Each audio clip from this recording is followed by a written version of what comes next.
Ahojte, vítajte na mojom kanáli eFanatika. Pred sebou tu mám Engvad C1 verzia 2.0, no a s touto kolobežkou plánujem urobiť dve videá. V tomto videu sa dozviete základné a hlavné parametre tejto kolobežky, pozriem sa aj na to, ako to vyzerá znútra v našľape, no a pôjdem sa aj previesť a celé to okomentujem a zhodnotím, ako sa mi jazdilo na tejto kolobežke. No a chcem vám určite potom aj povedať, že čo máte urobiť pred prvou jazdou a nezabudnúť na to, tak ako som zabudol ja, a tým pádom sa aj trošičku ušetrite od takých nepríjemných zvukov, ktoré majú kolobežky Engvad, ak ich poriadne nenamastíte. Čo tým chcem povedať, to sa dozviete o chvíľočku. Začíname.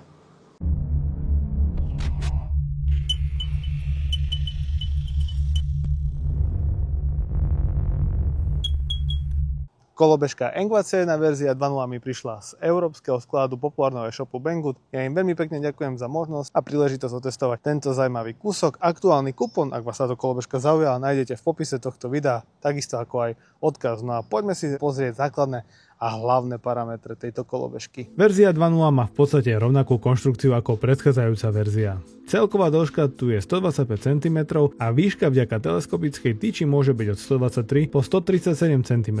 Ale dôležitejší údaj je určite výška od nášľapu k riadidlám, a tá môže byť od 95 po 114 cm. Riadidlá sú príjemne široké a ich celková dĺžka je približne 68 cm. Nášľap má celkom priateľné rozmery 53 x 22,5 cm a komu to bude málo, môže ešte využiť miesto na footreste. Výrobca tu nikde neuvádza kapacitu batérie, ale mne sa to podarilo zistiť, že baterka má 23,4 Ah a ovládače sú sinusové. Každý z nich má výkon do 29 A. Kolobežka disponuje motormi v oboch kolesách, kde nominálny výkon je 2x1200 W a v špičke to teoreticky môže byť až 2x1700 W. C1 je obutá na semi-offroadových zaoblených pneumatikách, ktoré sú mimoriadne široké a majú až 90 mm. Tlmiče sú zavezené na tzv. Swing armoch, majú rozteč 130 mm a sú pružinové. Na displeji nič nové, vľavo sa nachádza multifunkčný spínač, vpravo plyn a palec. Odomýkame kolobežku pomocou NFC karty. Ale je tu trochu upravený displej, ktorý je asi tak o pár percent lepšie viditeľný ako pri predchodcoch. Opäť raz tu máme nepodarené Angel Eye svetla, ktoré ja osobne veľmi nemám v láske. No zaujímavosťou sú predné brzdové svetlá a aj smerovky, no keď chcete odbočovať a zároveň brzdíte, tak sa signalizácia smerovky preruší. Nie je to úplne doriešené. A ako tie svetla svietia? Nuž, z tej nízkej pozície, ako sú nastavené, budú určite každého oslepovať. Výrobca by už mohol pochopiť, že na trhu sú omnoho lepšie a kvalitnejšie svetla, ktoré možno ani nemusia byť také drahé. Smerovky ako aj brzdové svetlo sú dobre viditeľné aj počas dňa a ešte lepšie večer. A zaujíma vás, ako to vyzerá vo vnútri? Už táto verzia 2.0 disponuje napríklad aj zasilikonovaním celého deku, no a celkom to tam aj zaujímavo vyzerá, veď posúďte sami. A takto vyzerá C1 verzia 2.0 znútra. Jak môžete vidieť, tak je tu ešte strašne veľa miest, je tu použitá baterka s 18650 článkami, čiže vošli by tu určite 21/700 a kľudne by to mohlo byť pomaly určite aj 30 Ah batéria, čo je trošku škoda. Nie je to síce uvedené, že koľko má kapacitu táto baterka, čo je škoda, neviem prečo to takto je. Tu je jeden sinusový ovládač, tu je druhý sinusový ovládač, tiež neviem prečo to nie je tu napísané, čo je to za typ ovládača. Tuto by mal byť štítok. Takýto štítok je napríklad na iných Engvadoch, tých jednomotorových, ktoré som videl. No a dobrou správou je aj tento gumený sealing, teda takáto vrstva špecifická, ktorá vlastne chráni kolobežku pred nejakými vlhkosťami alebo dažďom a tak podobne. Čo mi je však ľúto, znovu je to, že tento nášľap na to, aby sme sa dostali dovnútra, budete musieť poodlepovať na určitých miestach, aby ste sa dostali k skrutkám a mohli to odskrutkovať. Je síce dobré, že je kovový, respektíve asi hliníkový, ale toto mohlo byť znovu trošku lepšie vyriešené. Angva C1 verzia 2.0 má úplne rovnaké P nastavenie ako väčšia verzia Max, tak som si tu požičal úryvok z môjho staršieho videa. Kolobežka sa odomýka NFC kartou, ale treba ju priložiť na špecifické miesto v ľavej časti displeja, na to nezabudnite. Tlačidlom D a S meníte režim s jedným alebo s oboma motormi, nech vás to ale neoklame, na displeji sa vám ukáže E ako jeden motor a S ako oba motory, nie ako Eco, respektíve Sport režim. Veľmi výrazne sa zobrazujú volty na displeji, čo sa mi veľmi páči, a vpravo si môžeme prepínať medzi údajmi o celkových najazdených kilometroch, respektíve o aktuálnych najazdených kilometroch. Prejdime ale na P nastavenia, ktoré vyvoláme stlačením a podržaním tlačidiel plus a minus, kde P0 je reset odometra, potom P1 je nastavenie jednotiek, buď si tam vieme nastaviť mile za hodinu alebo kilometre za hodinu. P2 je nastavenie priemeru kolesa. Pokiaľ si chcete rýchlosť nastaviť čo najpresnejšie, potrebujete sa pohrať práve s týmto nastavením. P3 znamená, aký máme voltový systém, a toto nastavenie kolobežky pochopiteľne nemeníme. P4 predstavuje automatické vypnutie. Vieme ho nastaviť na 3, 5 alebo 10 minút. P5 je nastavenie maximálnej rýchlosti. Rozsah je od 0 do 100. Ak potrebujeme rýchlosť nejakého dôvodu upraviť, tak práve v tomto nastavení. P6 znamená rozjazd z miesta, tzv. Zero štart. Dôležité nastavenie, ktoré si viete zapnúť alebo vypnúť podľa osobnej preferencie. P7 je ďalšie dôležité nastavenie, kde si vieme upraviť intenzitu elektronickej brzdy. Ja som si zvolil zlatú strednú cestu na trojke. P8 je nastavenie tempomatu, tiež užitočné nastavenie, ktoré sa aktivuje cca 5 sekundovým konštantným držaním plynu na rovnakej rýchlosti. No a posledné nastavenie je P9. Je to nastavenie jazdných režimov, buď si môžeme zvoliť 3 alebo 5 jazdných režimov. Na vypnutie kolobežky nám potom stačí použiť iba NFC kartu. A tie dostaneme vždy dve v balení. Angva C1 verzia 2.0 test maximálnej rýchlosti. 5. režim. A ideme na to. Ide to dobré. Základ je fajn. Na displeji skoro nič nevidím. Klasika. Iba pod určitým uhlom je vidieť všetky údaje. Ale je to veľmi dobré, je to cítiť, že tie sinusové ovládače majú veľmi plynulý chod.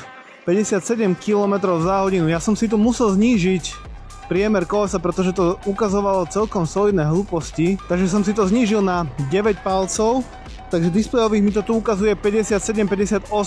Fúka vietor, tak z boku by som povedal, a toto je maximum, čo táto kolobežka s mojou váhou dá. Verím, že tú presnú informáciu o rýchlosti vidíte z môjho GPS modulu. 57 displejových, viac to nejde, povedal by som, že aj reálne idem tých 57. Výrobca uvádza 60 až 65 km za hodinu maximálnu rýchlosť, ale tamto vyslovene vždy závisí na váhe jazdca. Aj to, či máte vietor alebo nie. Elektronickú brzdu mám nastavenú na trojke z 5. Uvidíme, čo to spraví pri brzdení. Dobre, brzdí to OK. Dyson brzdy fungujú fajn. Ja si potom nastavím tú elektronickú brzdu ešte na tú 5. Uvidíme, čo to spraví, ako to bude sa tváriť. Tá brzda sa dá celkom aj dobre modulovať, nechcel som úplne flekovať, pretože vedel by som úplne veľmi rýchlo zaflekovať, čo by sa mi nevždy hodilo. Ale toto sa mi páči. Aj cez príľbu 40-ke počujem zvukové oznámenie, že dávam smer jazdy, respektíve, že mením smer jazdy.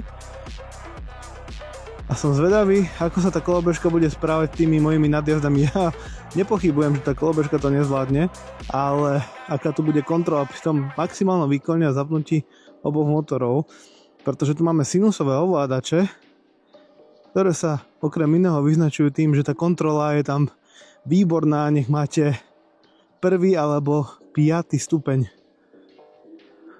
Potvrdzujem, na ten palec ja mám osobne väčší cit v tých nižších rýchlostiach, nekope to.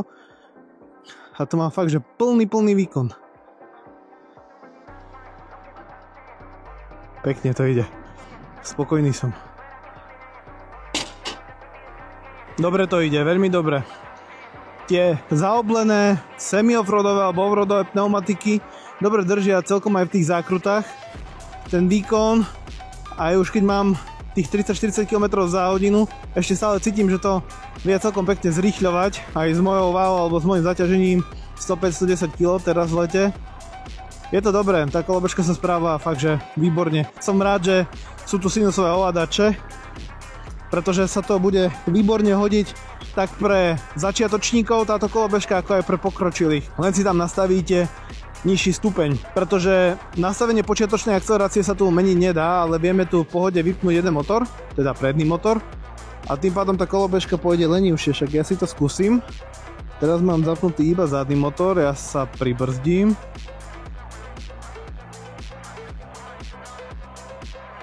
Áno, je to cítiť, že je to také jemnejšie, pozvolnejšie, ale ja neodporúčam jazdiť iba na jeden motor, lebo tým zbytočne robíte záťaž na kabeláž a na samotný ten kontroler. S tými dvoma motormi je to väčšia zábava a ak na to sa postaví neskúsenejší kolobežkár, tak stačí, ak si pôjde do prvých 3 asistenčných režimov, respektíve rýchlostných režimov.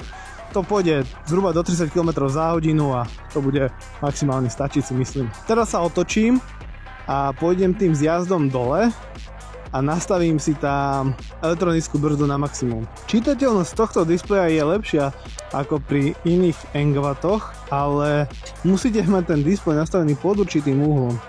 Inak tá čitateľnosť je mizivá. Teraz používam vyslovene iba e-brake, nič iné, vôbec skoro sa nezapájajú do štičky. Na tej 5-ke to je masakrálne. Ja to potom skúsim z plnej rýchlosti zabrzdiť, čo to urobí, ale na takéto veci úplne ten e-brake stačí a zvláda to. Už aj na tej 3-ke to zvládalo lepšie a mal som pocit, že tam bolo aj menšie oneskorenie. Tu je to podľa očakávania aj dosť silnejšia tá rekuperácia. Fakt by sa mi tu zišlo také programovacie tlačidlo, ako majú na Aimboty, kde som si vedel podľa potreby regulovať intenzitu toho e-brakeu. To by bolo perfektné. Možno, že taký nápad do budúcna pre výrobcov. Toto by mohli okopčiť. Dobre. Ja si dám teraz rýchlosť aspoň 40 km za hodinu.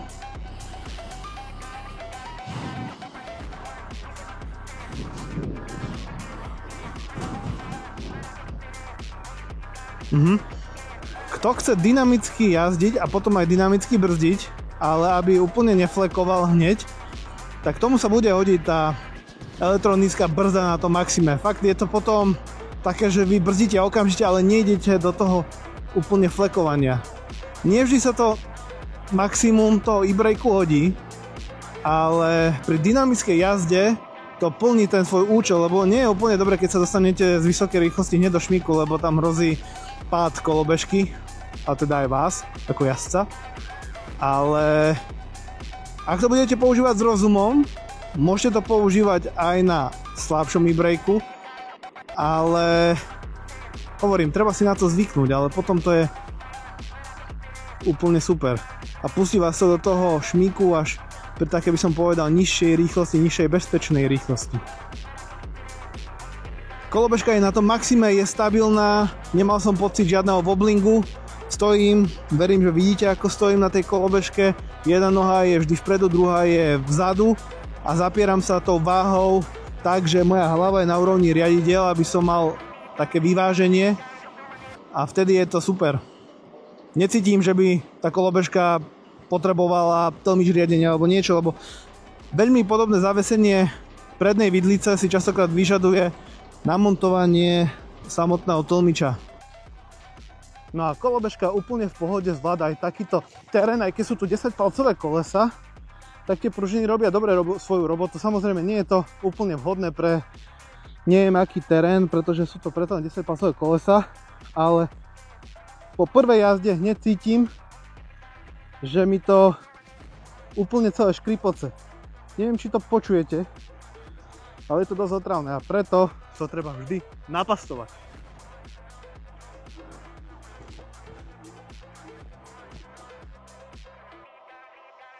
No a ako sa mi jazdilo? Celkom dobre, ale to, čo chcem vám povedať, a aby ste sa vyvarovali tej istej chyby, ako som ja už urobil, hádam 3. či 4. krát. Pred prvou jazdou si určite namažte tieto osky, ktoré držia tlmič a uchytenie tlmiča.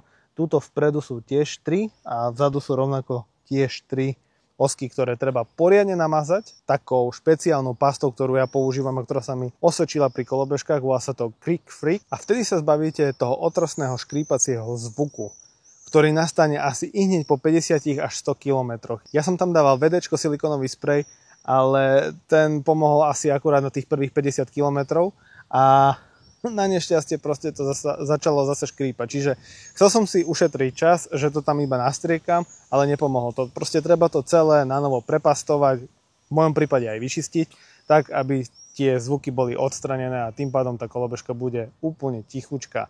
No a jazdí sa mi na nej veľmi dobre, funguje to elektronická brzda. Čo tu nefunguje je počiatočný rozjazd, ale vieme vypnúť predný motor, takže ak sa na to postaví nejaký ľahší začiatočník, tak to nebude nejaká agresívna kolobežka. Ono to aj tak nie je agresívna kolobežka, pretože sú tu sinusové ovládače, ktoré sa vyznačujú tým, že majú taký pozvolnejší rozjazd aj na tom najsilnejšom stupni. S mojou váhou a s mojím zaťažením približne 105-107 kg ste mohli vidieť, že tá kolobežka ide tých 57 km za hodinu podľa GPS. Čo tu bolo ale nutné urobiť, je zmenšiť priemer kolesa z 10 palcov na 9,2, 9,3. Keď som to upravil na tú hodnotu, tak sa mi videla byť tá rýchlosť približne rovnaká, ako som to mal na GPS module.